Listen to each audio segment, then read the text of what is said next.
want for him and pum feet, yeah. I want for him and pum feet. I want for him and pum feet. Men na yak. Jumedi, yes, I say wanka. Obey a day. Wanka. Obey a day. Wanka. Obey a day. Wanka. Obey a day. Wanka. Obey a day. Do wanka. Obey a day. Stars are coming back.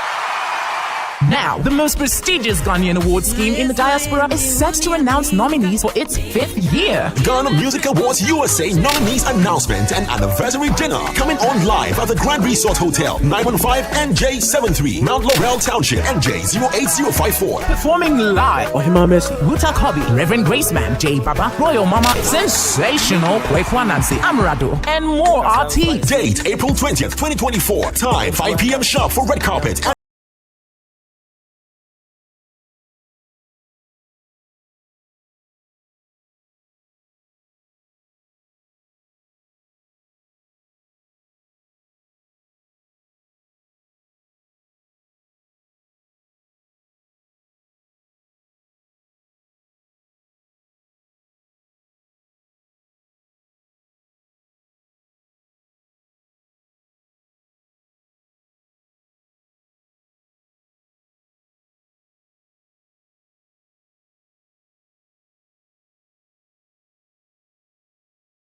Coming back.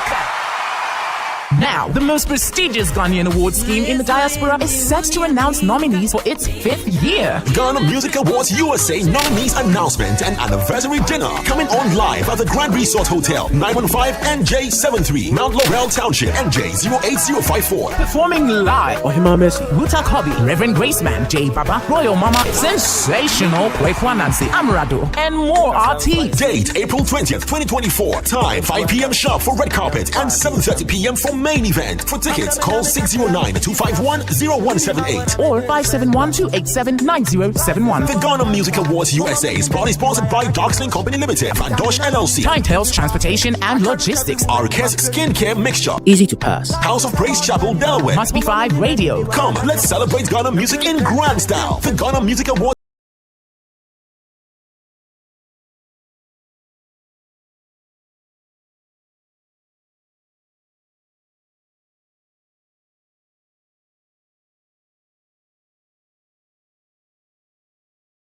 Stars are coming back. Now, the most prestigious Ghanaian award scheme in the diaspora is set to announce nominees for its 5th year. Ghana Music Awards USA nominees announcement and anniversary dinner coming on live at the Grand Resort Hotel, 915 NJ73, Mount Laurel Township, NJ08054. Performing live, Ohima Messi, Wuta Kobe, Reverend Graceman, J Baba, Royal Mama, Sensational, Kwekwa Nancy, Amrado, and more artists. Date April 20th, 2024. Time 5 p.m. sharp for red carpet and 7:30 p.m. for main event. For tickets, call 609-251-0178 or 571-28. What's up? It's Thursday, baby. Since I need to find a theme song for us, then we can sing it. Maybe it'll be what's up. It's Thursday, baby. Welcome to ATM Day, all that matters. I am your girl, the one, the only, and Zimmer Queen. Yes, I don't even need an introduction anymore. Okay, at this point, we should already know it. But yeah, I hope you guys are all doing good. I hope you guys are having a great day.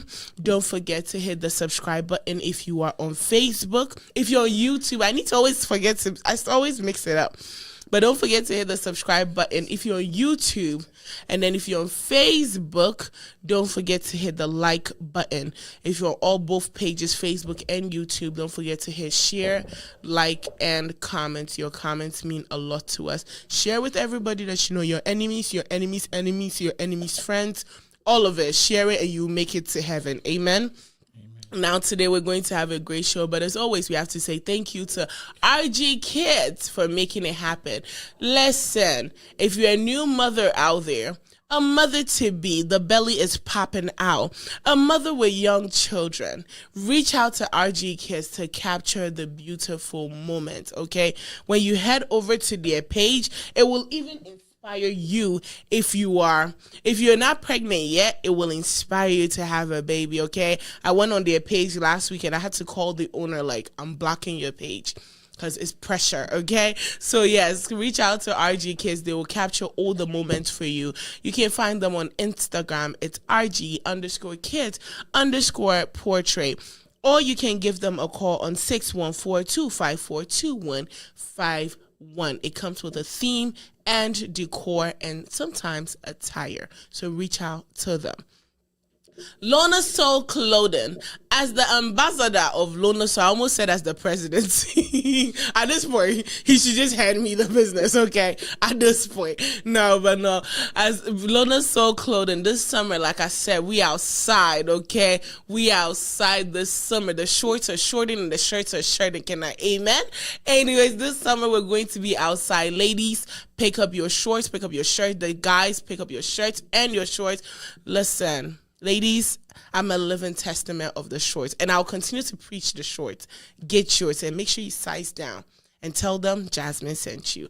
But get yours now. You can head over to LonaSoulStreetwear.com, LonaSoulStreetwear.com, and get yours now. Summer is around the corner, so make sure you get yours now. At Cuba, the hair gotta grow, the skin gotta glow, and the beard gotta connect, okay? GGC. The hair gotta grow, the skin gotta glow, and the beard gotta connect. I don't want to catch you outside looking any type of way. If I catch you looking crazy, we gotta talk, okay? Right now, I'm the skin and hair police, okay? So yes, make sure you get yours now. The men, if the beard ain't connecting, the ladies ain't talking to you. Ladies, if the edges ain't growing, leave the lace front alone and grow your edges, okay? And then the skin to make sure it's glowing. Head over to www.akuba.com and get yours. Just use the code REVOLT and then you can get 20% off. Use the code REVOLT and get 20% off. If you have any questions, you can reach out to them on 614-584-1845. Now let's get the party started. I feel outnumbered, but I will stand firm. I'm here with my favorite bullheaded guy, the man, the city. Mean guys? Oh, damn. I just remember one of this one. Like, why? Well, I'm here with my two favorite bullheaded men who I'm planning an experiment with their head. If you watch the show, I'm planning an experiment. So I didn't say their name. I'm just saying I might get gold out of the head. But yeah, I'm here with my two favorite bullheaded men.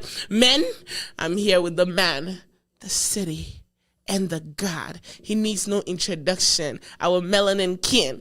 Hi, Kumasi. Hi, Jasmine. How you doing? I'm really good. I'm really excited right now. Like, I came here very tired, but then when I got here, I'm really excited. That's good. Because I'm about to be famous very soon. You are famous. Amen. A lot of people ask me, where did you get this Jasmine from? I say I took her from somewhere. That one there. Some catcher said, take her back. Where did you get her from? No way. They asked my parents the same question. Yeah, a lot of people like you. Mr. Jiva's wife. I love her. Yeah, she really loves you. I love her. She said, yeah, Jasmine is really good. Thank you. Stop it. They need to start, omoka good na munzele me, monka sharp me. Na moka goodness, Hannah. Give me morale. You'll get there. You'll get there. Okay. Well, You'll get there. But your day was good. Where did he? Like, you always ask me, where did he? Well. Okay, good. That's good. My second bullheaded man. Yes, ma'am. How are you? The biggest, the big Mikey, the man that the ladies are always fighting. I'm good. Yeah, I'm here to empower the ladies today. So, At this point, the ladies are tired of you. Ladies empowerment. He always claims he's empowering the ladies. Yeah, baby, the ladies are ready to fight you. Yeah, I'm here to empower them. So, happy to be here. To empower us, huh? To empower the ladies. Well, yeah, I got two daughters. Like, I can't be out here, not empowering ladies. Come on, man. It's my job to empower the women. sarcasm is real. No. But I do have two daughters. You have two daughters. I know you do, but the sarcasm is real. That's the reason why, I want to, empower women. Like, what kind of man will I be without, empowering? I live with 3 women in the house. Come on. we'll try and believe everything that You you're better believe saying, it. but we do not believe it. Anyway, Jesus Christ knows my heart. why do you always use that excuse? Because God knows my heart. Okay, I want to see that heart. But anyway, let's get started. You guys had a great show on Tuesday. It was a really, really great show. Thank you, guys. Thank God. But so today we're going to continue with the whole topic of raising children, but with a little twist. Why is it that African parents, especially Ghanaian mothers or fathers, but I would say mothers especially, treat the kids that they brought from Ghana, the kids they had in Ghana and brought them from Ghana to America, differently compared to the kids that they gave birth to here that have stayed here? I'll use my personal example. When I was growing up, I grew up in Ghana, and then my mom brought me here at a very young age. But I realized that there was like a distinct, like kind of difference. Like my siblings would be like, "Oh, I want to be a basketball player. I want to do this," and then everybody's like, "Oh yeah, go do it." When they hear Jasmine will come back, "I want to be an actress." Everybody's like, "No, you're going to nursing school." Like my career was picked out before I came to America. My life, but right now I'm even thinking about the nursing school. But okay, that's a conversation for another day. But then I feel like my career was picked out. My life and everything was picked out. Things and how maybe like things that my siblings would get away with, when it came to me, the moment I did it, you're going back to Ghana. I brought you here, you're going back to Ghana. And a lot of kids face it. Why do you think that African parents feel the need to like treat their kids born from Ghana and the kids born here differently? I will start with my bullheaded man. Oh, wait. I need to. At this point, I have to switch it. I'll start with the man, the God, and the city. What's up? What's up? I'm trying to figure out. This is tough, you know. You've never heard anybody. I've experienced that, but now the way you put it is I'm kind of thinking about it. I think it's, I'm gonna be like Kanye West right now. It's a tough question. Give me some time. Let me think. Okay, then let me go. He said, "No, don't move." It's a tough question. Oh, so don't move. Okay. Give me some time. Just let me think. Think. And we sitting there like 5 minutes, And it's silence. and he's thinking. I swear, Kanye West is a lot. Like, oh yeah, I got it now. Now we can continue. Okay, let's continue. That's people crazy. I swear I love him. I think it's an inferiority complex thing, Most of our parents see overseas or the diaspora as a mini heaven. In their mind, in their minds. This is the only place that I can make it. So when they come here, there's a lot of people that their main focus is just to have a child here. Yeah. I know a few. So when they come here, it's like heaven until woman and angels. They have their heaven, they have their angels. And then we Kodaki. Like, especially when you are dark like I am. Baby. That's it about you. You need any power. That's it about you shines a light. So we are from a background where people were beat, where people were abused physically, emotionally, mentally. Yeah. That was normal. It was common. I wouldn't even say normal. It was common. It was accepted by society. Right. And then you come here and the things are different. Yeah. Our mothers and our fathers, it's easy for them to put that frustrations, even from the kid that they have them here, on the kid from Ghana, because with that guy, it's normal to him. This guy is different. You can't touch him. So, like a 12 or 13-year-old kid that was raised in Ghana, just brought to America, he or she knows that my mommy can beat me anytime. My father can beat me anytime if I play fool, right? Yeah. The kid that was born here knows that when mommy touches you, you go to school, you tell your teachers, and it's a wrap. You understand? So it's like, because we will not rebel, because we accept that system, we allow them to put their frustrations on us. So it's easier for them to just take any form of frustration and just put it on somebody, and it will go to that guy that accepts it. This one would not accept it because he would just go to school and tell them. But I'm scared. If I go to school and I tell all my parents, what's going to happen is we're all going to go back to Africa. I don't want to go back to Africa. So, you know what I'm saying? I'll just accept it. This kid, why are you laughing at me? Funny story that just it happened to became my head. Yeah, I'm share it. This kid, you can never, you can never do that to him because he's from here. He's not going to know Africa. Oh, that's true. And then you know that if you get in trouble because of this kid, you're going to be in big trouble. So it's like, it's a win for him. or her. Mm-hmm. But not for me. Yes. So you are always trying to say, you know what? Let me just stay with my mom. And then you live in that system for a longer time, and then become a behavior pattern. You know, so any other thing can be thrown at you. Yeah. And you have to accept it.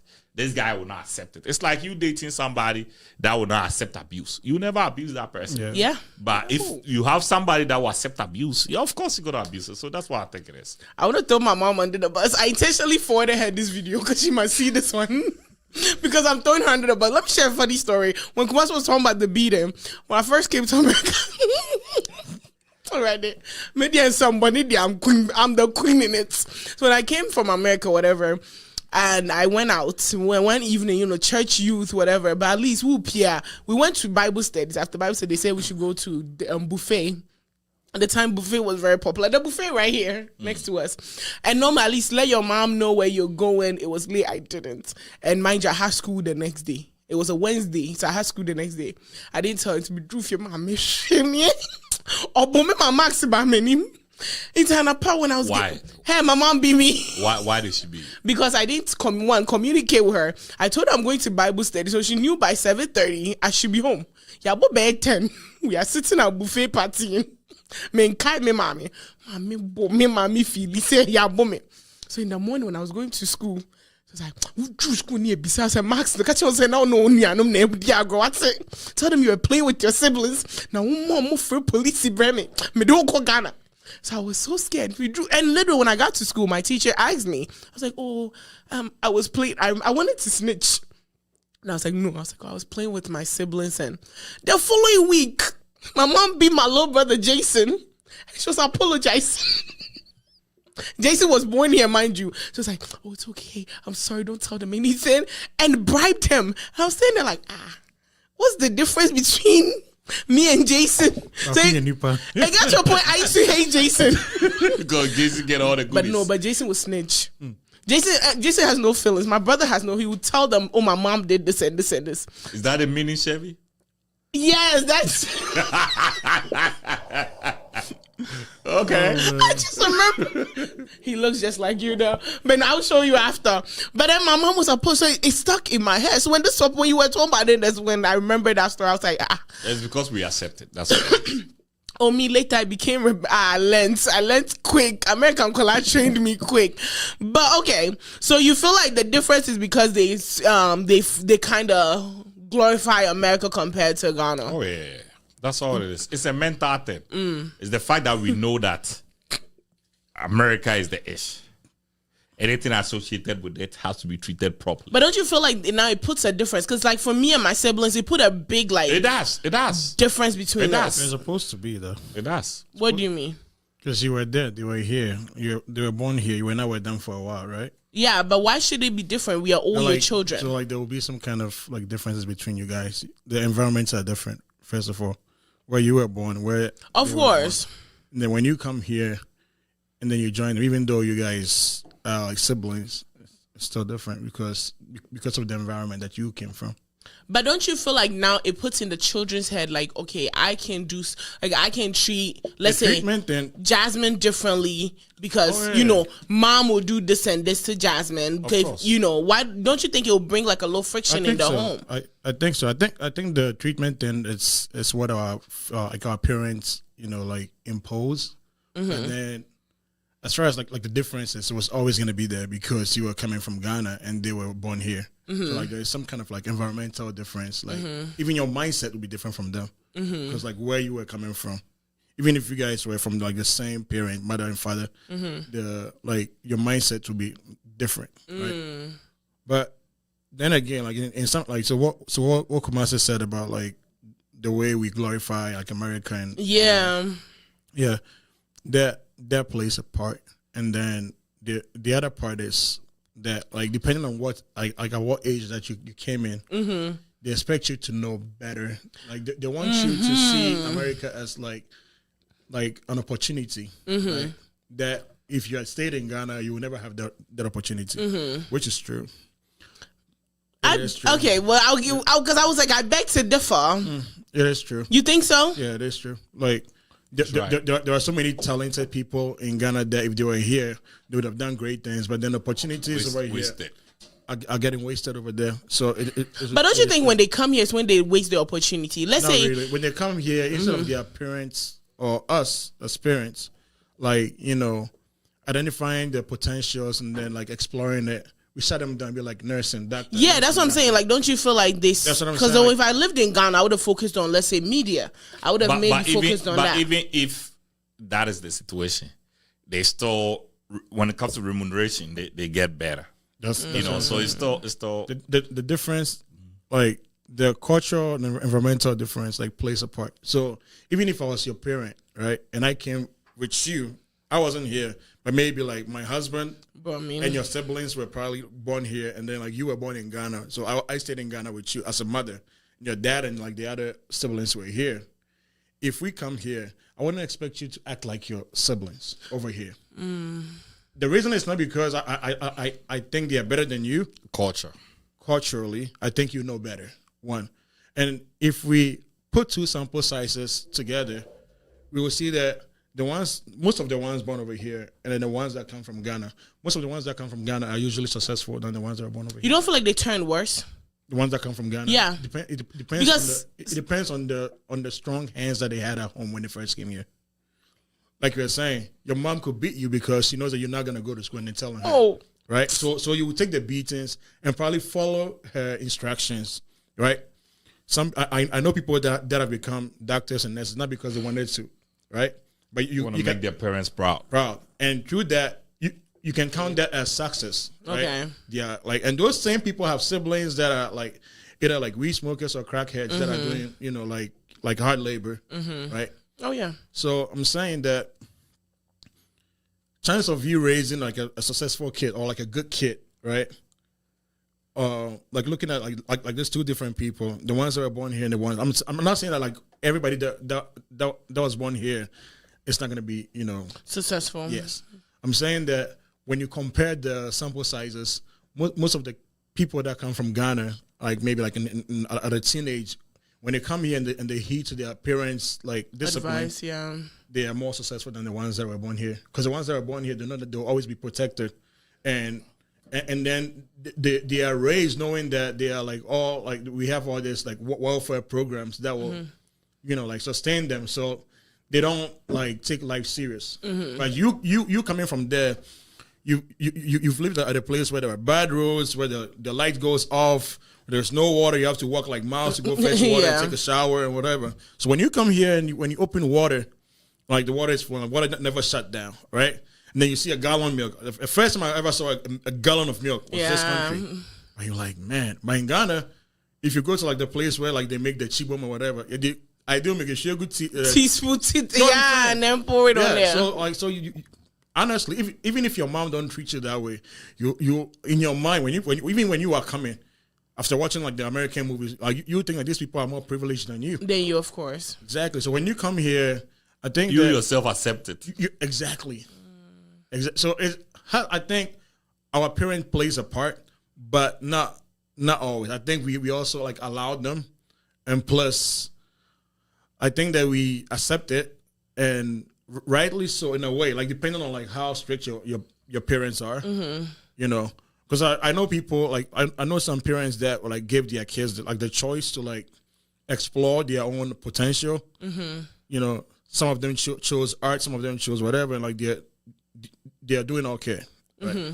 Then there are a few of them that were born here that are also doing very, very good, because regardless of the fact that they were born here, their parents like were very strict. They still beat them like they beat the ones from Ghana. Oh yeah.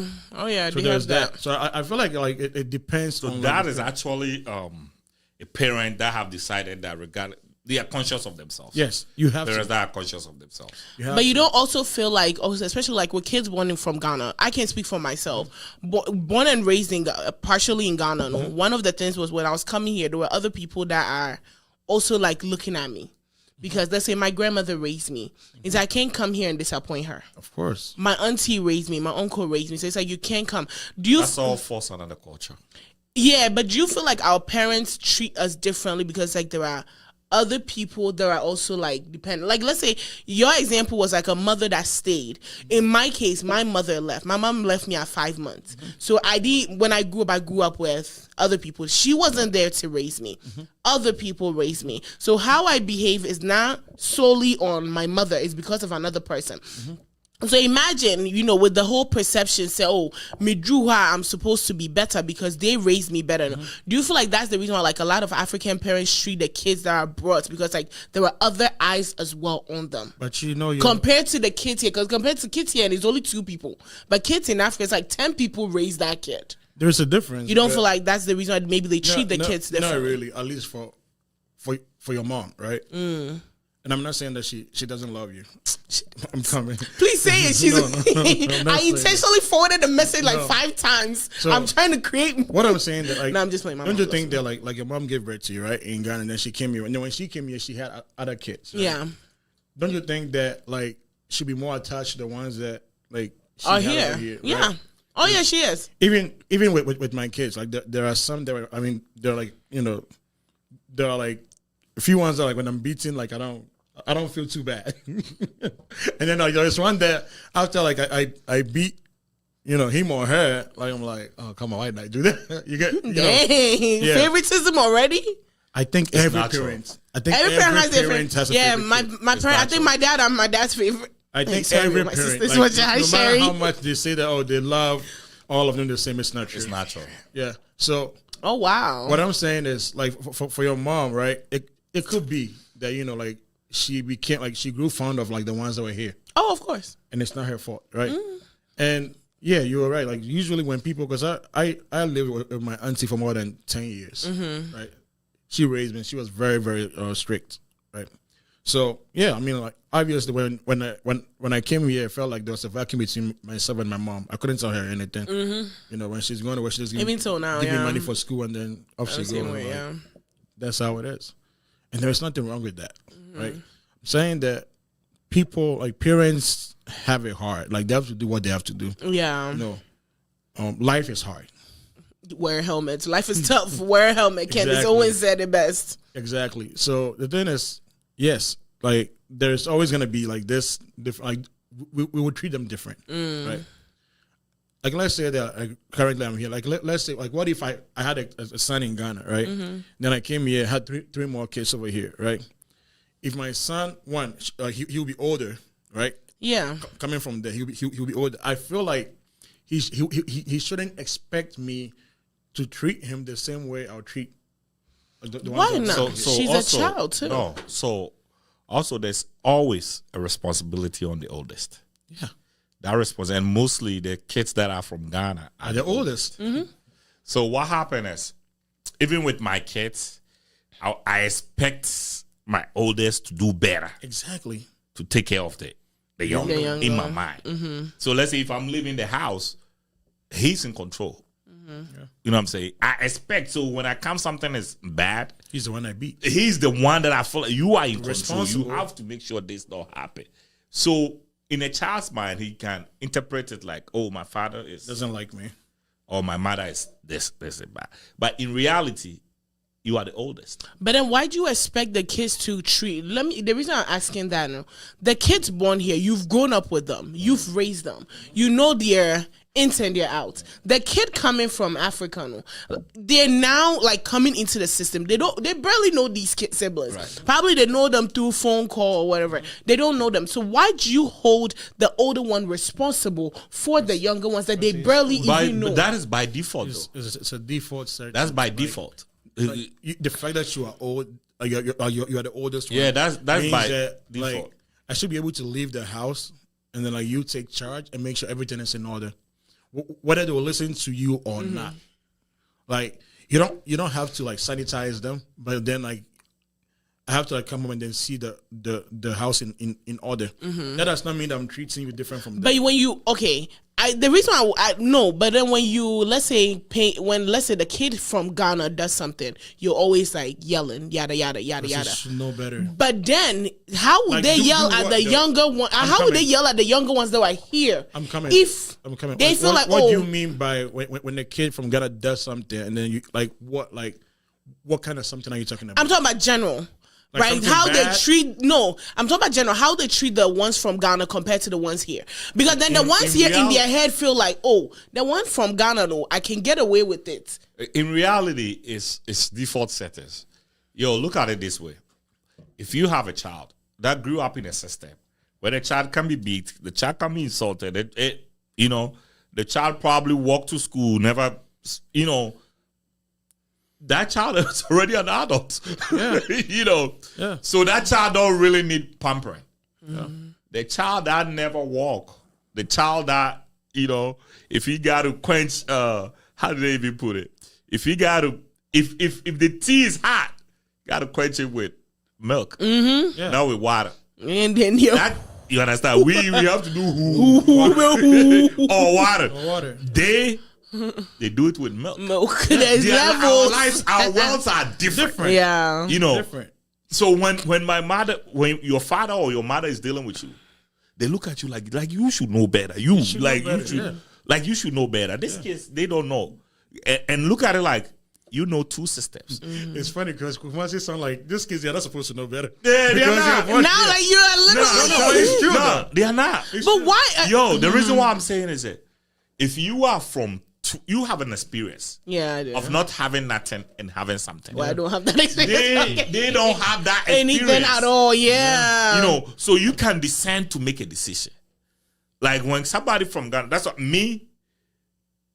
I believe that if you're gonna bring your child to Abrochiri, let them grow a little bit. Yeah, that's my belief. I think let them finish high school. High school at least. I think let them finish high school because there their brains are formed. So when you look at the guys that were in Ghana, that actually worked in the system in Ghana, when they come to America, they're very successful. Boom, boom, boom. They know what they want to do. They know exactly what they want to do. Yeah. Maybe this guy was in Ghana, probably in a business. He comes here, he's trying to find the same route. He has his bias already. Boom, he has a business. Yeah. But when the kid comes in here, he's dibbling and dabbling. By the time you realize it's over 15 years. And then they say mental health. You know what I'm saying? So I just look at it like, when the parents look at a child, they know that you should be grateful because you are from A to Z. Yeah. This child doesn't know A. He only knows Z. Know anything. So it's like you cannot even educate this one. Yeah. Okay. You know what I'm saying? Yeah. But what I feel like parents should work on is when they intentionally put frustrations on this child because they know this child will accept it. Yeah. A lot of the parents do that. They do that. They know that. Even when this guy does something wrong, he can't beat this guy. Somebody got to beat. So the beating has to happen. Yeah. So this guy is the only one that was. And I'll tell you what. So like for me, right? Like when I was growing up, like even at the age of 9, right? I used to walk from Dansuma, Sahara, all the way to Runabout to school. I have no idea. It's basically like maybe from like Mount Carmel, like on the east on Broad Street, all the way to like somewhere like New Albany and whatever. Oh wow, that's a distance. That's a distance. It's like wow. Yeah, I'll literally walk to school and then. That's a good 15 minutes drive. Yes, but all the kids are walking at the age of 9 though.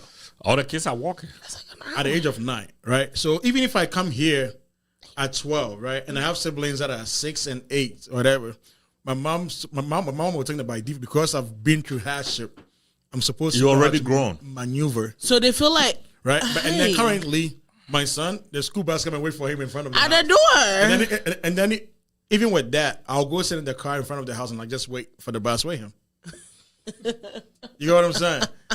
Exactly. Wow. Because of why you probably say, oh, like there are like a lot of crazy people like yeah. So I want to make sure we that don't trust them. He actually get on the bus. Mm-hmm. But in Ghana, like, does it mean that when my parents, when my mom was there and I was walking to school, she didn't love me? Is that child abuse? It's what not. if? No, wait!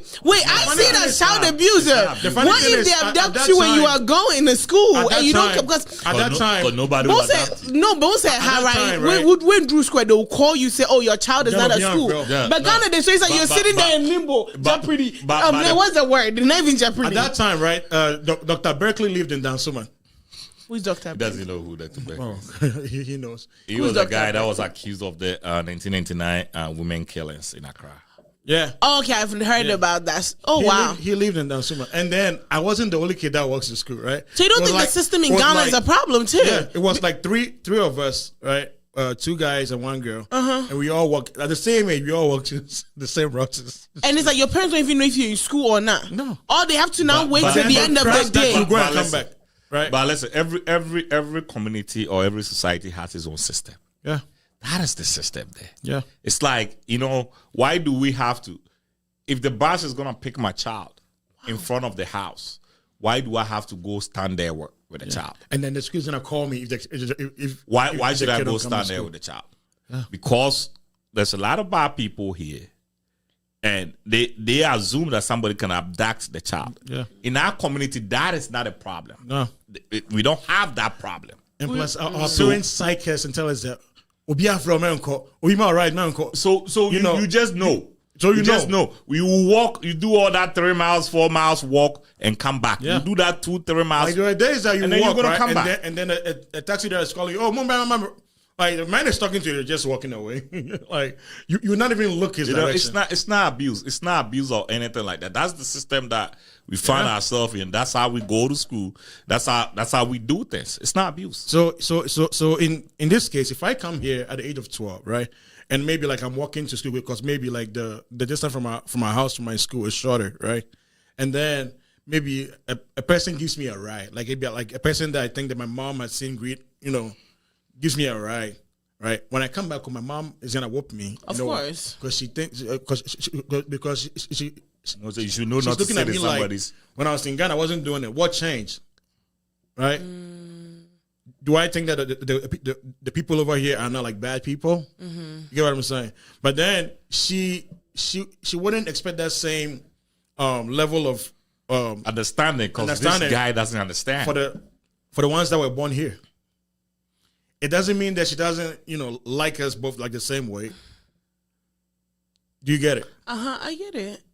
You don't feel like Yeah, no, because then I feel like, bro, who raised you? Muhina the same. No, so you guys, so you guys are under the location environment is very strong. So you feel like the kids born in Ghana are supposed to be well behaved compared to the kids here? No, I'm not saying. Or are supposed to know better? No, because that's what I wouldn't call it better. But what I'm trying to say is, there's one child that knows A and B, and there's one child that knows only B. Okay. So one of them should be experienced than the other one. Yeah. It is easier to have some conversations with the guy that knows A and B than to have to deal with a guy that knows only A or only B. So that's the situation. And to whom much is given, much is required. much is expected. So in that situation, I just feel like I've seen parents that because. So there is this woman in Europe. She said, in Europe, when you have a child, you get your documents and all that. Because of that kid, she got a document, so she doesn't want to say anything to this kid. Yeah, that is seriously. Yeah, that's a problem. That's a mental illness. It's huge. That's a huge problem. That is a problem. Yeah. And then in his mind, this one day, those are people that don't know better. Yeah. She's just a parent, but doesn't know better. Yeah. Those are the ones there. But there are some parents also that have made a conscious decision, like, regardless of the situation, my kids are my kids. They're all going to be treated the same way. But the fact is, you can never treat them the same. Even the ones that were born here, right? Depending on like their character, traits, and behavior, you can't treat them the same. It's not possible. Do you know that you could have a child, right, that is exactly like you? You could have a child that's exactly like you, and you can have a child that's opposite like you. Yep. You will gravitate towards the one that is exactly like you. Are you sure? Yes. Because I feel like a lot of parents, when they see themselves, it becomes like a... No. Really? It's the women. The women... Yeah, because I was about to be like, hold on. No, the women. Yeah, the women. You are right. Yeah. The women. So let's say me, I like to talk. Yeah. I like to have conversations. If I have a child that want to have conversations, we'll be talking all day. Yeah, but some women, it just becomes a problem. You know what I'm saying? We'll be talking all day. If I have a son that's like my wife that doesn't want to talk, okay, hey man, how you doing? He's gone to his room. So I'll always be with this guy. When I go out and I see something that I like, automatically, They think, he's- yeah. you know, yeah. so you will be acting in a way that this child will be looking like you, like my father don't like me.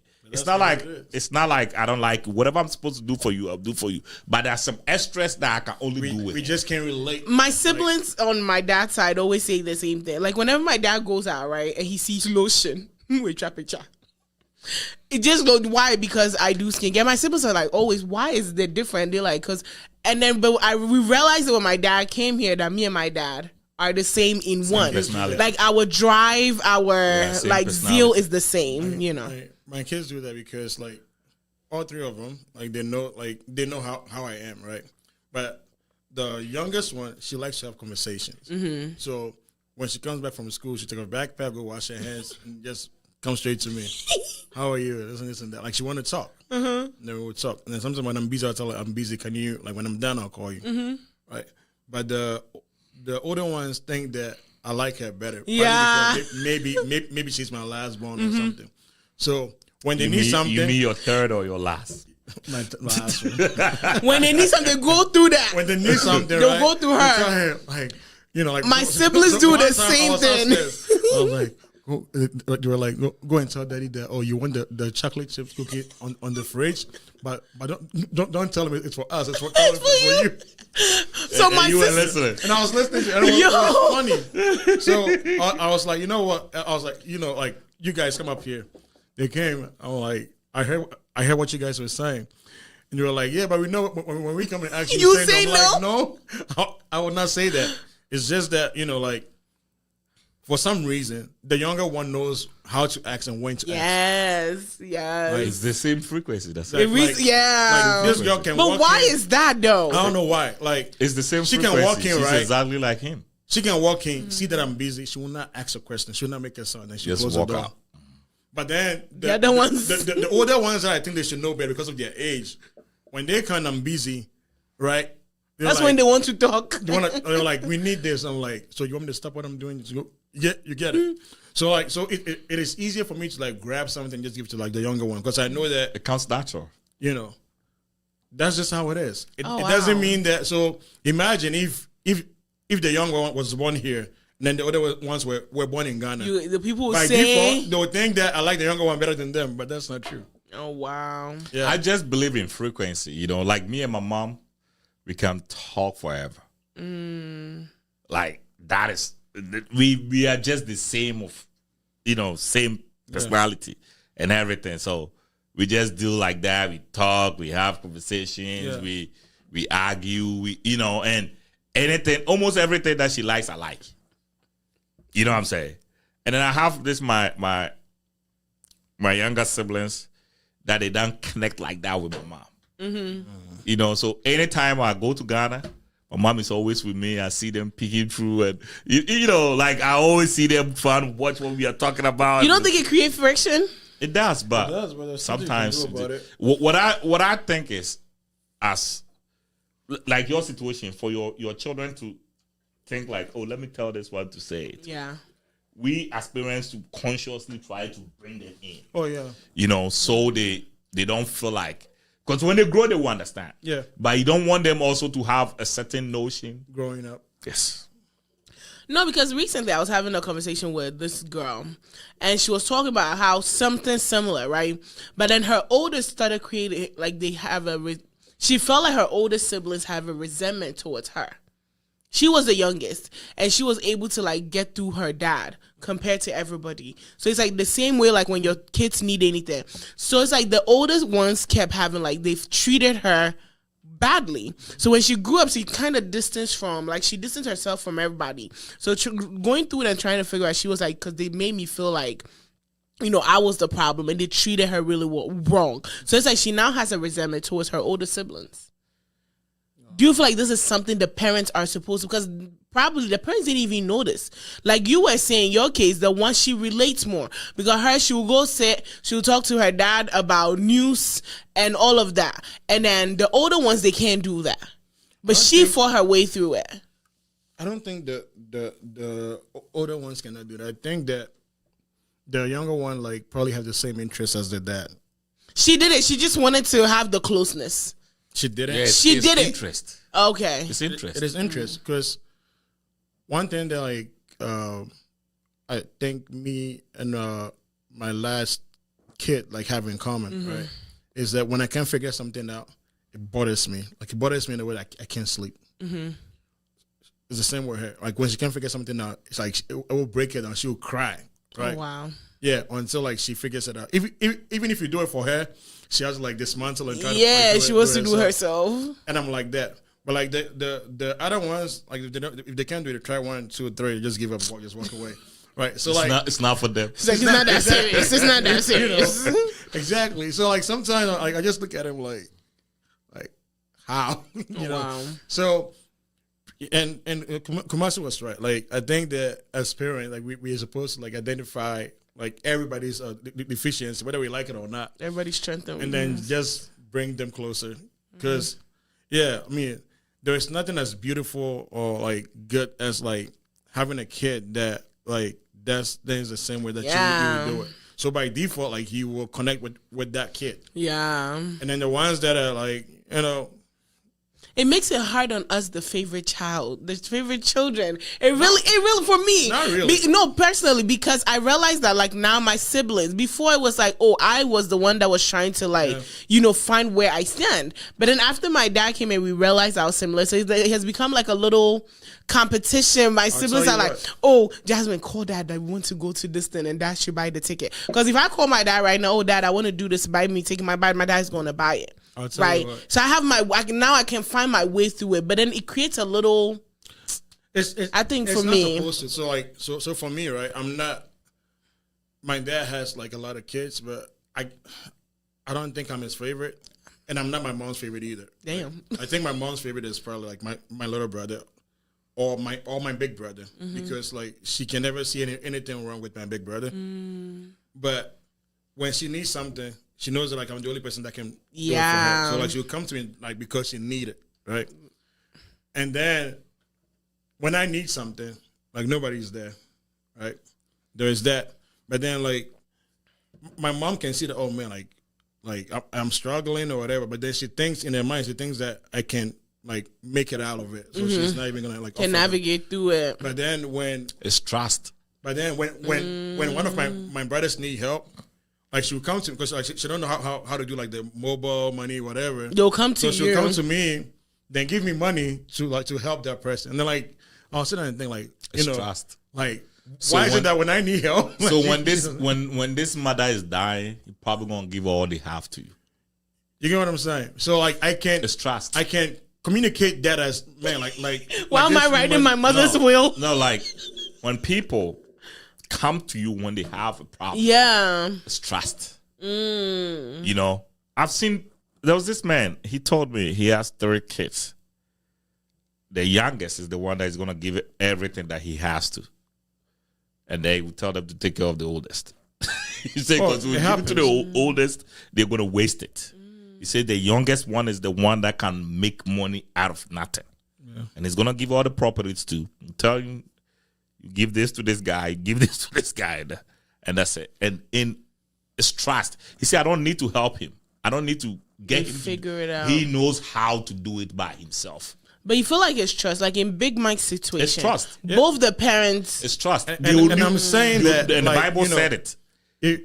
If you don't know, right? Like if I didn't know them, like Kumasi is saying, I would think that they don't like you. They don't like me. Exactly. Oh wow. It's trust. You know, even the Bible said you are in here. Nah, it's It's the one that needs help that needs to be helped. Yeah. If you got to figure it out, nobody's gonna help you. Let me throw shade. Then all my siblings need help. Then I need to let everybody know, Charlie.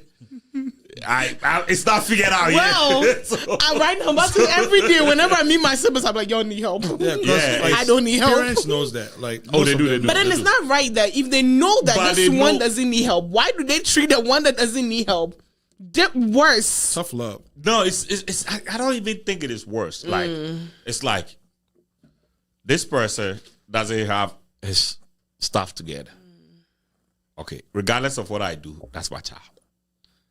Okay, if my money 200, be Anton the rent crowd with. This guy got it figured out. Why should I give this guy 200? Why is this guy like that? Is how they do it. Yeah. So it's not like we can sit aside and say like, oh, it's favoritism. Well, you can put it any way that you want to put it. Yeah. But they are making a conscious decision as to who needs it.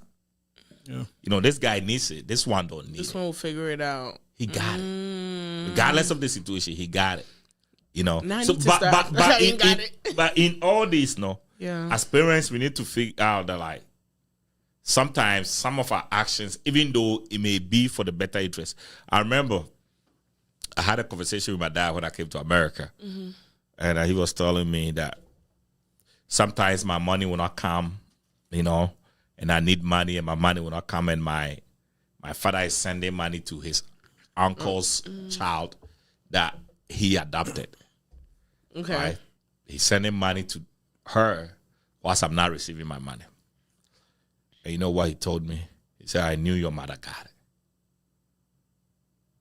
He said he knew He knew my mother would get it. Even if his money does not come true. Yeah, if his he mother couldn't can provide, take my it. mother will make sure. Okay, but for to them, get that. But for that girl, you know, yeah. So in as much as I appreciate that, even we had a nice conversation about us, like it doesn't matter. They have mothers. Their mothers should figure it out too. I shouldn't be struggling whilst my father is in abroad. So you're sacrificing yourself Yes, for sir. them. That's how I felt. But as I'm growing, I understood why he had to make those kind of decisions. You understand? Because my mother will find a way to make this happen. Yeah. You know, at the other side, it wasn't like that. It was different. Yeah, so. That's just how it is. I really don't think that. I feel like that. As far as like the difference of treatment, it's always going to be there.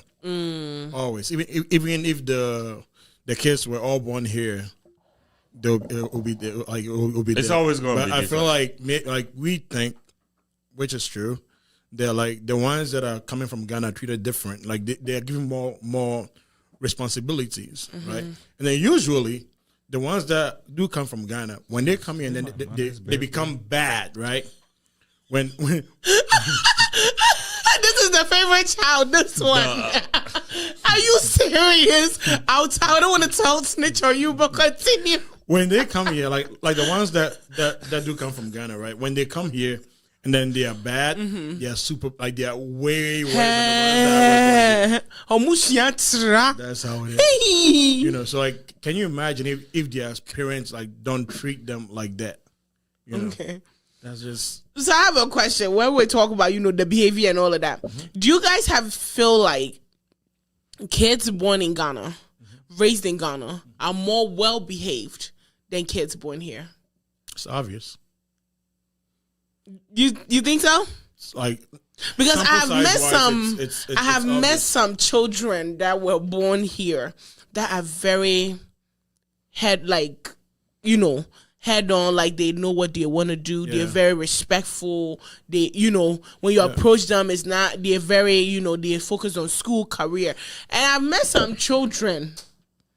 And tell myself, I've met them born in Ghana. Respect is more culturally though. Maybe respect alone, but like respect, they're, determined. They know what they want. They're not following the crowd. People are naturally like that.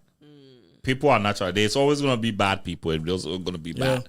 But then people. if you're talking about the numbers, I think the folks from Ghana are like they have like the higher number of like what you were talking about. They're more behaved. Yeah. Yeah.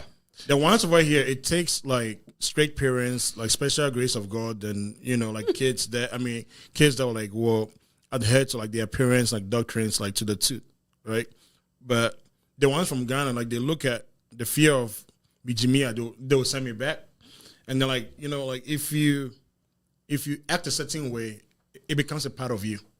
Right? And JBR or behind him JBR right after high school said like because like also and focus on the books, also so like the next thing you know, so like he just goes through school, waji. Now he or she is working and he is good. Like that has become like because like that mindset that he came in with has stuck with him or her. And that's the reason why. But among one, they know that even if Okojimi Mpona Okojela, he's not going to Ghana. He was born here. New Chrome money. But the Ofi Ghana bar and then we say like Obi Mansu. You were a traveler. You're the traveler. That's the reason why. Also, we got to look at our raising system. When you go to Ghana right now, you have a whole community raising a child. You know, I know it has changed, but it's still, you cannot compare it to it's still there. the US. Like, I remember when I was in school, when I do crazy stuff, my uncle will come. He gets special order delivery to come beat me. You know, like all these guys, and it's the same thing that you were saying. All these guys, you are, even when you want to do something bad, their faces coming by. Yeah. Like, you have a system that have protected you this way, but these guys don't. Yeah. They don't, and they also have a system that enable them to behave that way. Sure. If only that's what they want to do. The American system, it doesn't train anybody. Of course. Leave them, let them explore, let them do whatever they want to do. So if your child decides to explore drugs, that's it. Because prison is like privatized in this country. Yeah, So it's a if money they're- business. It's a business. So let them explore. Let the kids do whatever they want to do. So the kids keep going. So if your child decides that I'm just going to try exploring drugs, that's it. Yeah. There's nothing you can do. You can't tell the child to stop and they are going to listen to you. But the system enabled them to make their own They decision. make that choice. And I think that like for the kids that grew up here, right? As a parent, like when your kids are growing up, just pay attention to them. Like I said on Tuesday, you know, go to his room every now and then, look at his surroundings, smell his room. Have a conversation. Not really, because You don't think so? I think like after you But you got to notice first. yeah, you know, like once you see that you do have that conversation, it's not stopping. But you don't think that instead, before, I think you had made a statement on here. I think that when you were growing up, every time you were going to school, your dad will remind you, "Do I smoke weed?" No, I was talking about my friend. Like every don't you morning, feel like especially I always have that problem with African parents. African parents do not have conversation with their kids. Oh, I did. Like recently. I'm not saying you, but I'm saying majority of African parents, they don't have conversations. But it's with their hard kids. though. It's I really understand, hard. but don't you think you can cultivate? Even with that, I think is our community, right? You don't think you can cultivate that, that actions like, okay, once in a while, just talk to your kids. You know what talk to your I did kids on without Tuesday? like judgment. Talk to your kids without like, because a lot of African parents, they'll come be like, I want to talk to you, but they come to talk to you with like already coming with That's the best judgment. way they know how, right? Because So people can only give you what they have. because like But we can learn. because Don't you think you can learn? look, A lot of our African parents Before come you can here. learn, hold on. Before you can learn something, you should have it first. A lot of our African parents If come you- here without having it, but they come and they learn. When they go cannot- to warehouse, Let me tell they you. learn how it That is works. a job. Why That's can't they learn how their children work? Maybe Have a I'll- conversation with your child. Maybe sometimes I'm only saying this because maybe sometimes having a normal, just a simple conversation can change the kid's but you perspective on certain things. but Don't you think but so? you said like in the process of them having a conversation with their kids, it's like they say it like you've done it already, right? Yeah, and don't create it different. Me, I don't mind like, oh, don't smoke drugs. That is how. But like, So you got to understand that Smoke drugs. Wow, there is Jasmine. programming. Yeah. You know, when you are programmed to a certain age in your life, that's it. I see a factory sets. That's it. They are not phones. That's it. And then even with the phones, when you really think that the iPhone 15 is gonna act like the 3GS, it cannot. So we just have to. This is what I believe it. I think that instead of people always saying that, oh, this person has to do this person has to do this person. Yes, parents have to do certain things for their kids. Well, if they can't do it, you also do certain things for yourself. Because at the end of the day, it's you, not your parent. That's what it is. A lot of parents, obi oha ye wo no obi akra mfana nko school da. There's a father that nobody ever paid anything for him or her to go to school, right? There's a parent. Nobody paid anything for him. He or her struggled all her life or his life just to get to where he is. When that man pays for school fees, he has actually improved He has on gone out something of that his way. he's never known. When that guy built a house and say, this is going to be my son's room, this is going to be my daughter's room, this is going to be da-da-da. He's That done man has more than- done more than he ever thought he could do. You understand? Maybe you go have a friend that the father will take them to dinners, the father will do this. Maybe this guy was raised like that. Yeah. Your father wasn't. Your father doesn't know. Yeah. Would it be nice if your father learned how to do that? Yeah, it would be nice. Let's have a conversation with me. But is it a priority? No, it's not. Like Things are not gonna be the same. The fact that we're having a lot of problem in this society is because we are all thinking that everything has to be the same. It cannot be the same. I'm not saying it has to be the same. Like you said, you went to your child's room, sometimes look around, whatever it is. All I am saying is sometimes while you are looking around, maybe just have a conversation. Because a lot of times that what parents do not realize is, me, I can only speak on my experience. When I was going to school, especially when I came from Ghana, I was bullied a lot. So if it got to a point, I was like trying to go into the wrong I won't say go through the wrong friends because I felt like that would be my safety net, right? But like I wanted to join the wrong crowd because I felt, okay, even if I'm being bullied, I will have protection. have your back. A lot of these kids are going to school every day. The teachers are even bullying them. I had teachers that bullied me because of how I read and how I spoke. I had teachers bullying me. But imagine if, let's say, you come home, and I'm not saying, but I'm saying my mom did her best. Okay, Can you find the meaning of bully? Like bullied, like my teachers will literally pick out the fact that I cannot read properly and just laugh about it. Like my teacher literally laughed at me because I said I wanted to be in media. And he was like, so how you gonna read it? How you gonna read? You know, in Ghana, we have our teachers. It's bullying. We don't It's bullying. That's the point. It's That's bullying. why I always say culture plays. Culture probably play, but don't you feel Sometimes when a teacher laughs at you, it pushes me? So here I am. I can still read and write, mister. That's the point. So the intention is not to make you feel bad. The intention is to shame you, so you put effort. Well, that's not good. Well, it did push, but I just feel like, okay, but all I'm saying is not to even go. It's not good. I feel like when it comes to some kids, it can put them in a shell. Like I had an English teacher, right, that will literally pick at the fact that, like I said, I can't read. Don't get me wrong, but I miss sentence.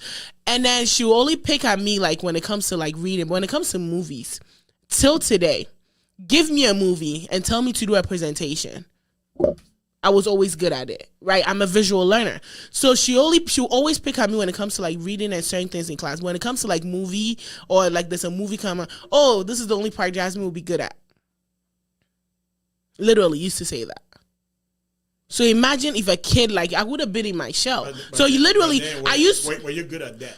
I was good at that. So when it came to reading and writing, I'll always be my shell in my low corner. And I failed miserably. But when it came to like movies and all, like music, I will break it down. Yeah, I was good at it. Some kids would have gone in their shell. Raised in America, use bully the wrong way. It was bullying. Grooming, bully. I feel like they use the word. They're a person who uses their strength or don't you have a mic? I can't see. Nah, it's disconnected. Oh, a person who uses their strength or power to frighten or hurt weaker people. Yes. Like I had light-skinned girls that used to call me African, bro. Yo, that used to make me cry. Are you African, right? African booty scratcher, like when I you got that? I got Blackie. When we turn off the light, all we can see your teeth. That was my nickname, Blackie. No, but I don't want to be called. It's not bully. But imagine being like the dark skin. Imagine being the dark skinned kids in the midst of like light skinned children, and they're calling you. Oh, when we turn off the light, all we can see is your teeth. Imagine going to school and dealing with that. Are they lying? They're lying. I was in middle school advanced. My school had the school I went to, right? They had advanced, moderate, and then deformity ABC. I was in A, right, and I was stuck with the white kids. I think it was like 2 Akata people, which is I don't want to put her name out of it. But I was stuck with 2 Akata people and the rest, but they were like African American on a lighter skin, right? And then white, it was a bunch of white children in that class, and I was the only black kid in there. Yeah. Sometimes they'll literally turn off the light just to experiment they can see me. Imagine a kid having to go to school every single day and seeing that. So literally, I used to fight just because the kids that were in C were more like ESL kids. So was a more guy. I used to fight just to be in C. Well, like I wanted to be there where I felt like I belonged. I lived that life my whole life, and you were called Blackie in Ghana. I just told you. feel bad for but then you. he never thought it was bully. though. It's no But problem. no, but you were surrounded with a bunch of black people. Still, It's no they problem. even do it worse in Ghana. What would you say? But it's not even a problem. But all I am saying is, I feel like when kids are going to school, there's I a lot feel of like things there's that a lot kids of- endure in school. I feel like sometimes parents, just like a little 5 minute conversation with your child, you might get to know a lot of things that kids are doing. What if There are what if kids that are child putting does themselves not in. want to tell you what is That going one on? is different because then you've tried. There are kids that are putting themselves in relationships, situationships, even friendships, just so they can feel like they. A lot of these kids that come from Africa and then they end up in like drugs and stuff. I promise you, if you go deep into it, you realize that they just wanted to find a sense of belonging. It's hip hop. Most of the kids that come from Africa What's and it? get into drugs, Jay-Z. it's hip hop. I get it though, but I feel like a lot of these kids, I can only speak on me. I literally wanted to join this group in my high school because I wanted protection. Like I just wanted, it wasn't high school, middle school, that I wanted to feel like, oh, I also belong. I feel like a lot of these kids that come and they end up in this situation because they joined the wrong group. I feel like if parents just have a simple 5 minutes conversation, it can We are change not things. But when you denouncing have what this you're saying. mindset of free Ghana, they know better. No, a lot of that's- times, No, we are That's we are not denouncing what you are saying. We think that is legit. What we are also saying is you cannot take offense to everything that happens. I feel like kids raised in America take offense to Because everything. people are gonna offend you, even at work. Even when their names are not said right. Yeah. It's yes, my name is Jasmine. You know, well, Van Dyke. not everybody can say J. But you know, like my white teachers used to make fun of me, like, how you African with that kind of last name? Literally. but then, And I'm sitting there like, bro, it's legit. Like when I see a white guy call Obin, but do you laugh? Do you make fun of them? it would be funny to me. It like, would be funny, but you don't make fun of them. like make fun of them Initially, as well, you probably like have a smirk on your face or something. Yeah, that one is different. I had a dean of students saying, literally will come, you're African. You shouldn't have this last name. You're African. You can't have this last name. Why is your last Actually, name they like are that? right, though. And I'm saying that like, yo, my last name is what is my last name is. Actually, they are What's right. wrong You with my should- last name? My last you name is shouldn't have Van that Dyke. kind of last name. Last name? Why? Because you're African. Because all my school, the Ghanaians was like Mensa, Boateng, and mine was Van Dyke. So now you see where he's. But also why coming make from. fun of the situation? What do you mean Are make you fun sure you're of it? African? You need to look in. I'm like, bro, calm down. That's my last name. I don't see anything wrong. I feel like you were like you know, putting like gas in the fire basically. I wanted to be called Mensa though. You know, Yo, I wanted to be called Mensa so bad. You don't even understand. my thing is I You guys don't think- see it as bullying. Like certain things as bullying. they're doing worse in Yeah, Ghana. they were raising. They're doing worse in Ghana. I'm telling you. It's and it's not even bullying. Yo, when you are in a society, Wow. right? We are built. Okay, You guys have been abused for a long time. This world that we live in, though, it's gonna be tough regardless of the situation. We cannot be having people complaining about every single thing. Because people are gonna do certain things. And in America, they put so much titles on every little thing. There's a title on every little thing. I have a question. When you tell your child to do something, oh, you are grooming a child. When you tell your child to do it, you are abusing There's a child. difference When between you tell- grooming and abusing and all of that. Maybe there's difference. I'm I have trying a to. question, I'm trying though. to. Okay. I'm What trying to do you give it say? an example. I'm saying that every little thing that, even if a father grab, okay, this is my son. I want my son to do this. I'm trying to train the son to do this. I'm grooming the son. Like, what is this? Like, every little thing has to be in the negative way. Why? Yeah, but the thing is, It's too much. I feel like it's usually like negative when it does not benefit like the narrative that they're trying to throw out there. So I was gonna ask Jasmine, like, what if, so you get hired in a company, right? And in your department or like the entire company, it's white people, all white people, right? And then you get hired. Before this job, you didn't have a job. They offered you a job, and then they even pay you more than like your job requirement. Right? Would you say that you are the only black person in the job, so you're quitting? No, I'll take it happily. But then shouldn't you feel like intimidated or something because it's all like white people? If they take a picture, you'll be like the only black person in there. Not really, because then if I feel like I qualify, I have the qualification as much as they do too. What I'm saying is that they hired you for something, right? But when you got there, you're doing something less. It almost feels like they hired you so that they can like have like there's a balance, like a balance of race in there, right? So which means that they probably like hired you to be maybe like an engineer, but then they give you like a desk job. Then they're paying you as much as an engineer. Me, if I'm getting my pay, that's what I'm saying. But then there'll be times, because it's more white people, there'll be times that people like they'll make like all transfers that was not meant to hurt you. But then there'll be times I'll feel like, did you give me the desk duty because I feel like I'm not good enough for that? Do you want the job or not? I want the job. Do you want the money or not? I want the money. But then if I'm qualified to be an engineer, what this thing that you just the example is the same thing that men and women are. When you go to a job place, a workplace that has majority men act specific way. Yeah. Women come in and they feel they are bullying me. The women just walk in and want everything to change for them. It's the same thing. I won't say it's the same thing with when it's let's say dominated by black people. A white person walks in and they think like certain things have to change so they can fit in. Yeah. This is how I see it. When you go to an environment dominated by a specific group of people, it's their way that's always going to rule. Yeah. It's like when you go ahead. Go ahead. It's like when you come to Ashanti region, and then all the people that comes from North, they don't come to Ashanti region trying to change the culture of Ashanti region. They come in trying to assimilate into it to fit in. Yep. Yeah, the Northerners in Ashanti region thinks the Ashantis make fun of them. Yeah, but they're still there. But they are still there. Yeah. A lot of somebody who says, they are tribalistic people. But when you go over there, it's the Northerners that are defending the Ashantis. Yeah. You understand? So I just feel like every tradition will be formed based on the majority of the people that are dominating in that area. That is how it is formed. So people walk in and say want things to change for them because they are minority. And that is what I think the Democratic Party is doing right now, that the party is going down. Yeah. Because the problem with what you're saying, that's interesting though. That's about true. like the bully thing, like parents talking to their kids, right? Like on Tuesday, I had to talk to my son, and then like while I was trying to talk to her, like his younger sister was kind of like, go upstairs when I'm done, I'll call you.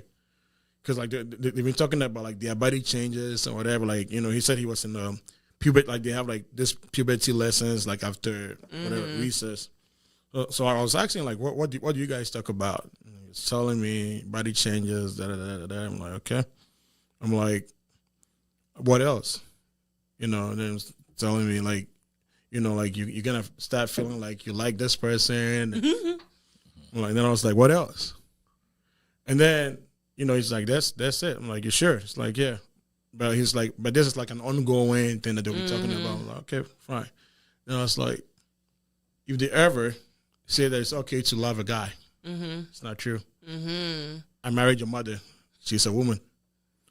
If they ever tell you that it's okay for like anything, and then I told him, we Africans, there's our culture, there's our tradition, right? So they can't let you do something that you do not want to do. We put that aside. We talked about like his friends. I'm like, like what do they do? This and this and that. I'm like, you can't play too much. You're growing. There's your age, right? In the next few years, like I'm gonna expect you to be able to take care of yourself financially. I'm not gonna pay your bills anymore. So at this age, like start putting yourself in the situations that can make you be self-reliant when you get to like that age. Don't follow the cool guys. Yeah. Right? Follow the one that's always studying. Do this, do that. I feel like parents try. Like most parents like do tell their kids. Some of these things, right? Like trying to tell your kid that it's it's like what they're telling you that it's okay to like a guy as a male. It's not good. Like it's like you are telling him like the opposite of what he's supposed to learn at school, right? And then like how do you tell like kids like certain things that when you were growing up your parents did not tell you? It's a whole different system. That's what I'm saying. I feel like parents are trying. They're trying the best way they know how. They can do better. Yes, they can. as far as like the bullying thing, right? I feel like unless somebody's like touching you or verbally abusing you, like using like words that like one, it's not true, right? If you tell me that I'm Black, African, or whatever, it's true. Why should that be an insult to me? Because the reason why I normally say we shouldn't pay attention to that is if you don't get that skin, you are not going to survive in the business world. Yeah. Because if you think going to high school is a bully, if there is bullying, I don't think you went through the American system. I think Chevy was even saying I don't think you went through the American high school system of bullying, because the American high school system of bullying, like, it was a whole different system. I understand, and you guys went through that environment, so you guys can speak on that. We can speak, especially being an African that came with an accent. You were treated differently. You couldn't even speak. Don't you get the same thing at work? I get that every day. It doesn't bother me. Yeah. You get it at work. Clearly and act like they don't hear you. I get it too, but now you guys are, when you are at a certain age, you are mentally formed differently. And when you are younger, it's like, how come? So if you got, for me personally, I remember 8th grade, I didn't even speak in class ever. Because the moment I start speaking, it was like making sounds like I'm deaf. You get what I'm saying? There's a whole different type of system. Imagine coming to your locker and they've cut out blackface and put it on your locker. That is nothing. I get that. That to me is nothing. It's to you. Yeah, I really want us to clarify, because this is a show. There are kids, other people. High school bullying in America is different. My brother went to high school here. When I started gaining weight in high school, you guys don't. It's a whole different system. Ghana is also a whole different system. Ghana, the other crowd, will be to chow. I know, what I'm trying to say, you see him doing, you can't do it. You can't say anything. What I'm trying to say is, I'm not even saying anything to condone that or not. What I'm trying to say is, if I'm building my son, but those bullies are always going to be there. Yeah. They're always going to be there. Yeah. I'm not going to build my son to focus on bullies.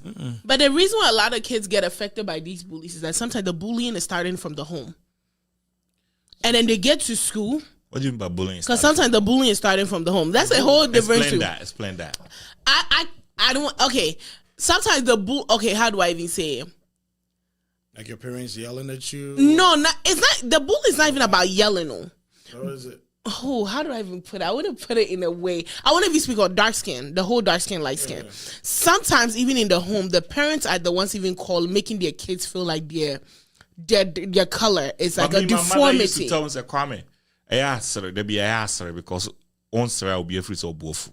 And I never saw but that's not a deformity. My parents make it look like, especially with dark skinned children, they make it look like their dark skin is inferior compared to light skin. So imagine if you're in a home like that, and then you get to school, and then kids are making you feel like you're inferior compared to like the lighter skin. But what I'm trying to also say is, and there's so many other. Imagine like I want to even me being dyslexic. If at home, my parents literally made it look like it was. I love my mom. My mom did her best, but my mom made it look like it was like I was dying, like it was an illness. But your mother didn't know what dyslexic was. No, but then I feel like it's a parent's job, right? Like you were saying, to see all your kids and understand. My mom didn't understand. Your mother is not a doctor. My mom didn't understand, but imagine coming home and trying to explain, like, kids are laughing at me because I can't figure out B and D. Which is something I couldn't figure out. I couldn't figure out B and D. B and D was my problem because I saw it opposites, and I still do. But even now, when I'm even reading on here, sometimes I have to, like, whenever I'm about to read a comment, I read it in my head twice before I even say it out here. You get what I'm saying? But imagine going to school and being laughed at, and then you come home and you're being mocked at about it. There are kids that are being bullied in school but being bullied at home. That's why it affects them. Do you realize that the suicide rate in high schools here is higher than Africa? Do you realize that? I know. Don't you think it's the environment? It's the environment.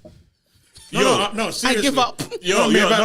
But if I have to walk 3 miles to go fetch water on top of my head and come to school, if I have to, drive on the same road, ride a bike on the same road as cows and whatever, I do think that Kumasi saying somebody that tell me I'm stupid. My head is big.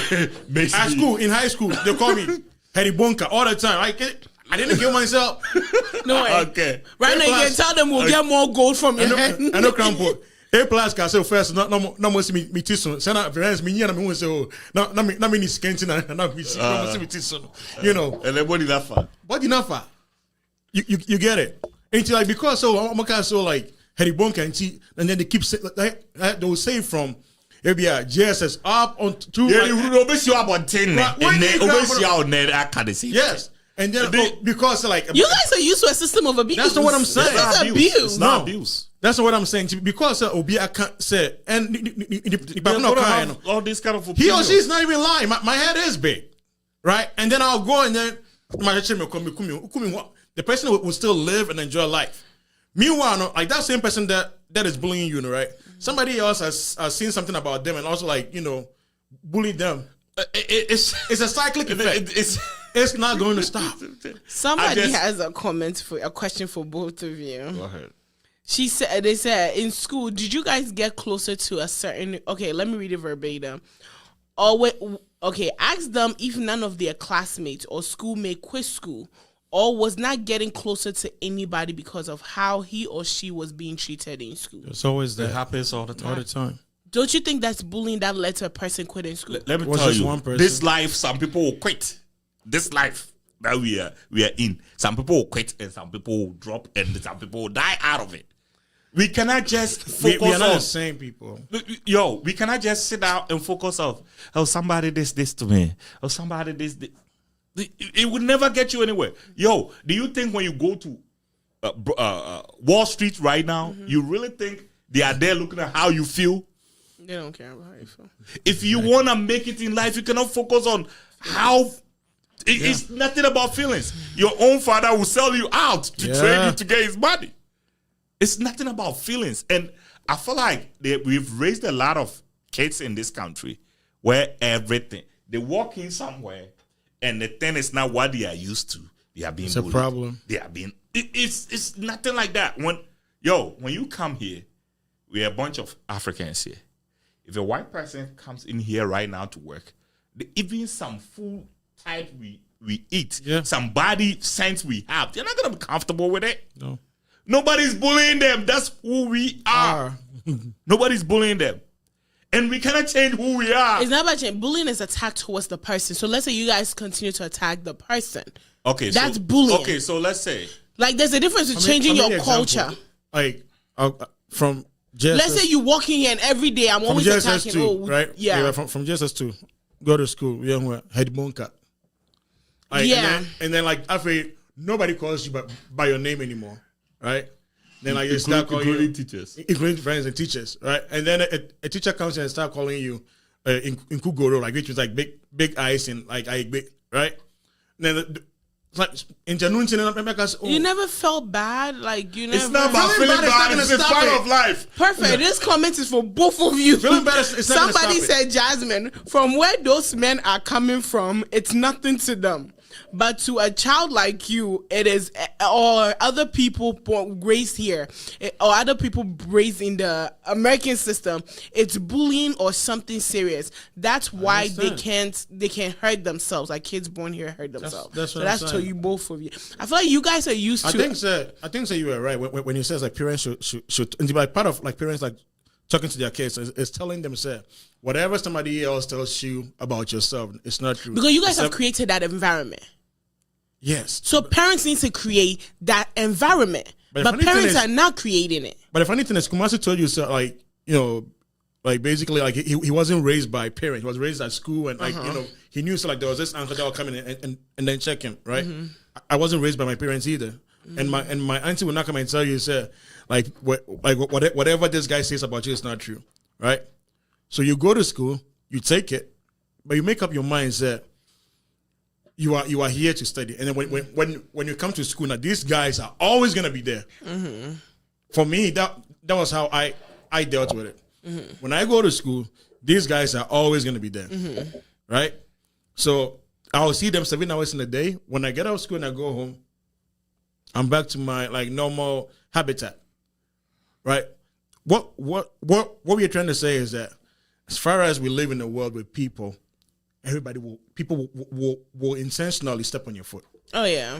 So if multiple people step on your foot and then you think that because they are not stopping, no, you are going to kill yourself. You are doing them a favor. Damn. It's this whole thing. I know there's abuse. Yeah. But I would say 70% of the things that they call it abuse. It's not abuse. It's not abuse. It's not That's abuse. to you. It's not abuse. That's to you. When you look at something like a father yelling on the child, it's not abuse. No, not to me. When a father makes when when a father yells at his son, it's not abuse. consistently for no reason, that's abuse. Who will get up and have no reason to Yes, yell at Kumasi, there are parents that do it. I'm being honest. How? For what? They get frustrated at work. Like how? What happened? Something had to trigger that.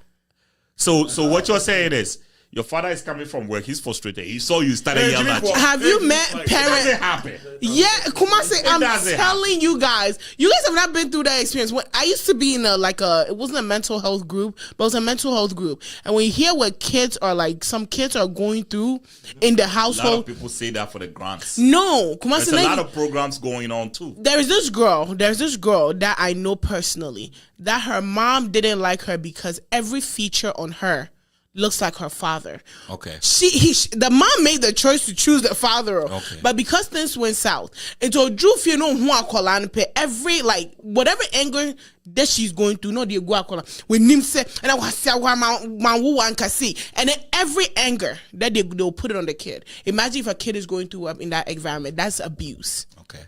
You may not, that's abuse. Okay. I just wanted to let you know. What I'm saying is, we'll be do whatever on your you. It's gonna happen. Yo, you're gonna become a president of this country, and then everybody's gonna insult you. You're gonna say that the citizens are abusing me. Like people, like what I'm trying to say is, in this world, you cannot control what other people will do. No. So build yourself up and move up. Yeah. That's all I'm saying. I'm not saying abuse or not abusing you. What I'm saying is you have to walk through because you cannot change what other people will do. Like my kid sister went to school, Ashanti. Ashanti went to school and there was this kid. Ashanti had some long hair, but very thick long hair. Mm-hmm. And then there's this kid that sits behind her, keep pulling Ashanti's hair all the time. And then the teacher is saying that, but wouldn't do anything about it. So I came to America, and then my kid sister was telling me, like, I went to school, and this is what happened. I said, do you write with pen? He said, no, pencil. I said, grab the pencil, turn around, stab her with the pencil. And we won't do that again, ever. And they won't do that again. So my father overheard me. I said, you're not supposed to tell, her to behave like that. Mm-hmm. I said, bah, if this guy is bothering her like that, she got to do something about it. She got to do what she got to do. One day, my sister is coming from school. He's all laughing and like, I stabbed that guy. I stabbed that guy with a pencil. I said, what happened? The teacher saw it and said, he saw it. He didn't say anything. Because there's nothing to talk about. I said, there's nothing Case to talk close. about. There's nothing to talk about. Yeah. What I'm trying to say is people like that guy, they're always going to exist. Yeah. Sometimes you'll be married to one. Ooh, Mebo. So you cannot kill yourself because somebody is trying to be who they are. Yeah. Because the thing is, killing yourself doesn't solve It doesn't the problem. solve anything. You're going to be, Jasmine, in the next 5 years, you're going to be one of the biggest faces in the world. And then people are going to think you don't even belong here. Oh, yeah. You're going to kill yourself because they don't think you belong here. That's just how it Like, it doesn't even make sense. Like, to me, it doesn't make sense. Yeah. People are saying you don't belong here. Oh, yeah. I got it. You have to prove to them that, you actually belong. You don't have to prove to anybody that. No, you do. I don't. No, you do. I went to theater school and people were like, oh, you don't belong here. I still kept going. Like, I wasn't proving to them. That's how you prove it. Oh. Exactly. That's how you prove it. Never mind. They say I don't belong here. Oh, okay. You can't speak better English. Okay. I'm gonna interview the biggest person in this. Yeah. Okay. Yeah. So that's proven. Oh, then I've been that's proven then. Oh wow. That's how you prove it. Yeah. They say you didn't belong here, but now the whole table comes to you. For me, like if you say anything about me, right, like in the effort of trying to bully me, right, and then I look at myself and I think it's true. I laugh. It's funny to me. Yeah. Like when people call me fat, I'm looking at them like, okay. Do you think I don't see it in the mirror? But okay, thanks for letting me know. It's for stating the obvious. Yeah. Nobody's intention is to hurt you. Yeah. I think for something to be classified as bullying, the intent should be to hurt. But some people bully to hurt. No. It's just American kids But what I'm bully saying to is hurt. the intention should be to hurt, right?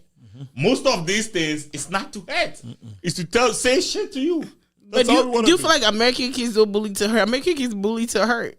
Hurt your feelings? Your feelings. Like they bully to hurt your feelings. I was gonna say your feelings does not matter. Mumia, I'm about to fight. No. So somebody said on YouTube, we have family meetings. Yeah, hi baby. She said we have family meetings at home with our kids, and they will tell us the things they like and don't like in the house.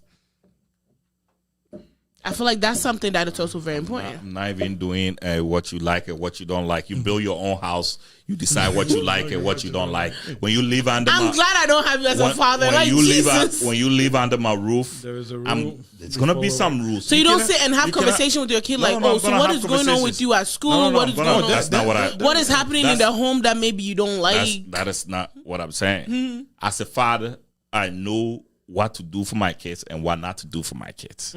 I'm not gonna let my kids come in and rewrite rules in the house. That's not gonna happen. Makes them go out there think they No, can no, change like, the rules. no. You're not gonna. If you live in my house and if you still consider me as your father, we're gonna have conversations. But you don't make rules. You don't tell me what you like and what you do not like. We are going to all grow together. I'm gonna grow with you.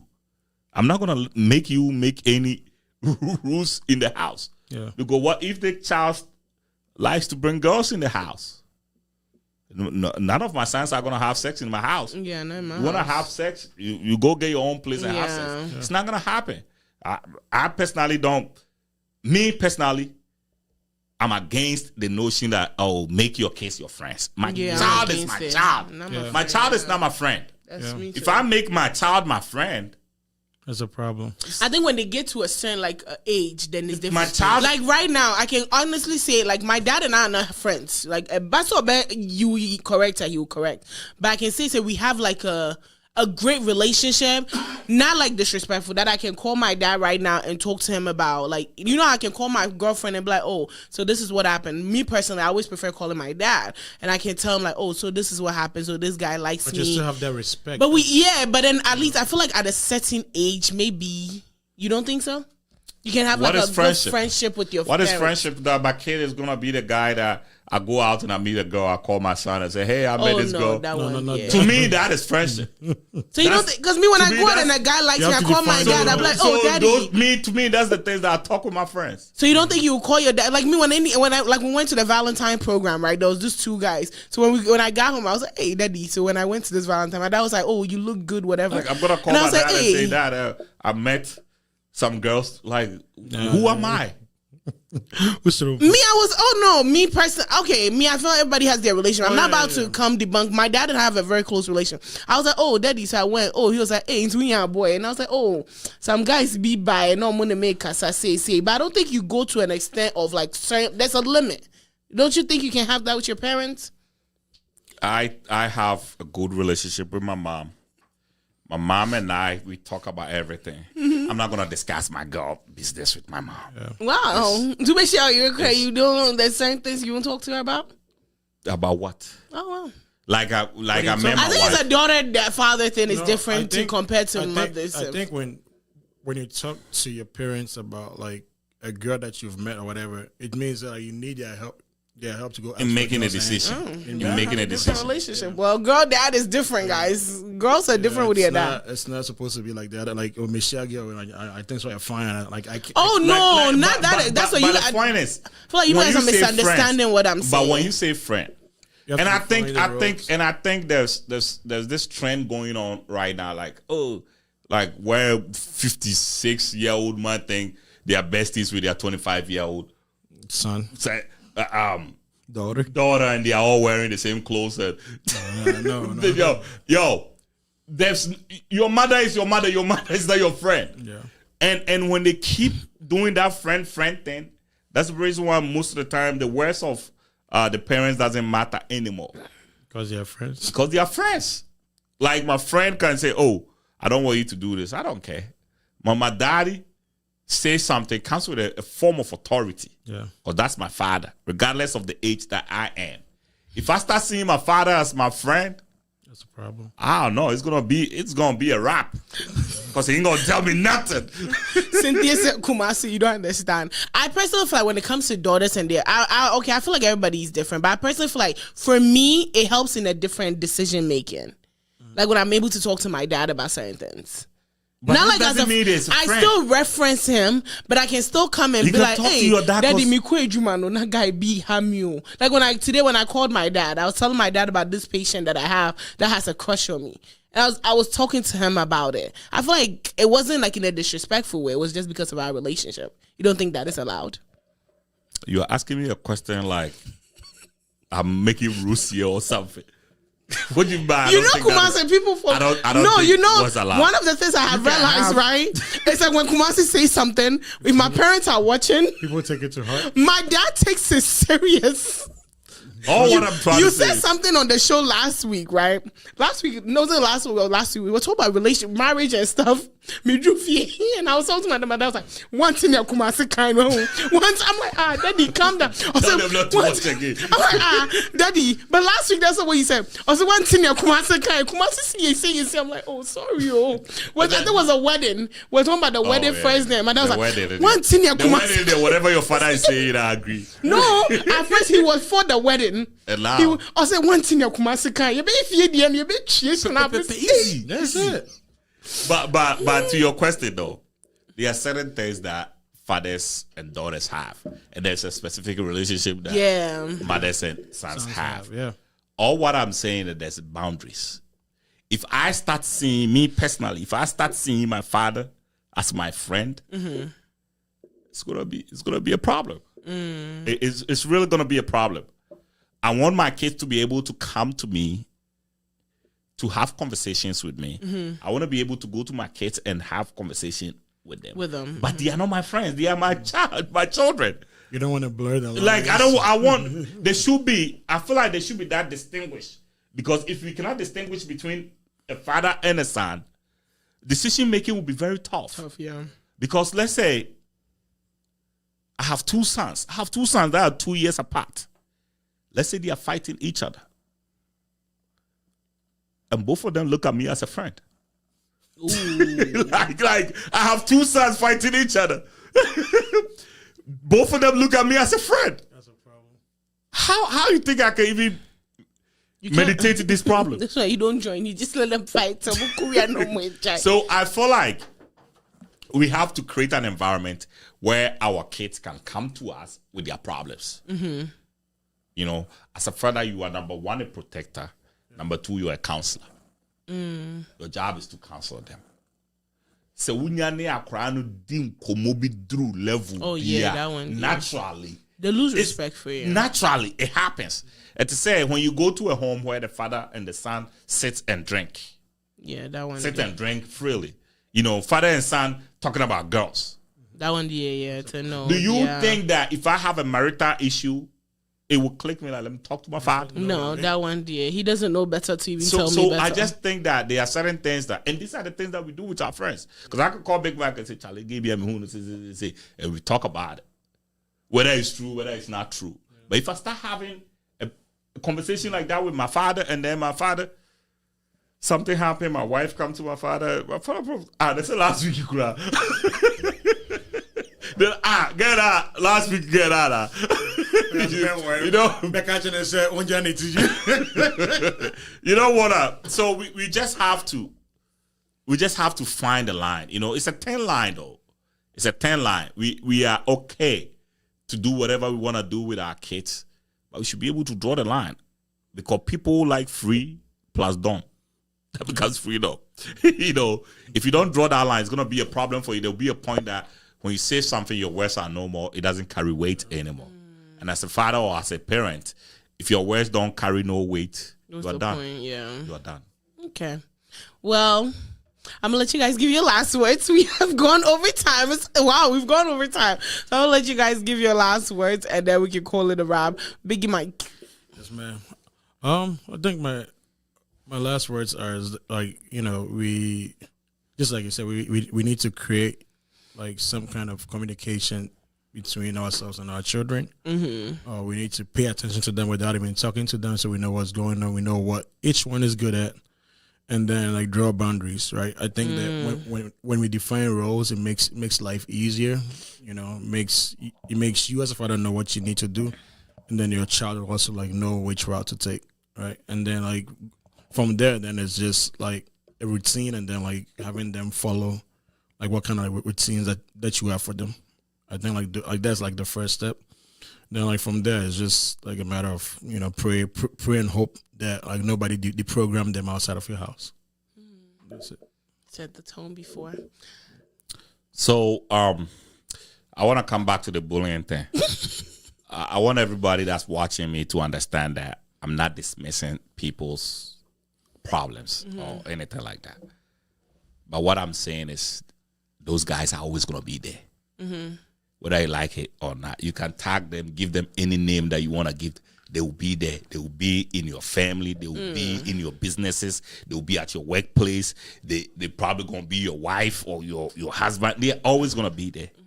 You do not give up because somebody is a bully. That's all I want to say. You do not give up because somebody is a bully, because it's going to happen. Look at what they are doing to the president of the United States. They call him Sleepy Joe. The guy is falling everywhere he goes. Everybody, you probably going to be the president. I was about to say and then somebody's going to do that to you.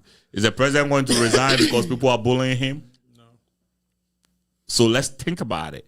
I think this whole notion of making people soft is a mechanism to control people. That's what I think it is. So every little thing they target. Every little thing they target. When people it goes on for a very long time. Then you start seeing yourself as a victim. This world have nothing to give you, my brother, my sister. Just get up and do whatever you are supposed to do. Because people are always good. It's the distractions. Do you think people should allow you to just be the billionaire in this world? No, they'll have to fight it. People have to fight you, and it's going to come. If it doesn't happen today, it's going to happen tomorrow. You think we are sitting here and all what we are doing, nobody's looking at us in the next 10 months, 1 year time, we are getting bigger. You think people are going to be happy? No, they'll fight it. Their job is to make sure we don't become the number one. Our job is to make sure we become number one. It's a battle, so constant battle. Yeah, so why are we even sitting there and thinking about who is going to bully us and who is not going to bully us? Let them come. We will face them. That's the rule. If we don't survive, we are gone. If we survive, we move on. That's how I look at it. So I just want everybody to know that I'm not dismissing, your feelings or anything. Also, to parents, I believe that we have to do better. I always say that we can't give what we don't have. But there are certain things that we can actually do.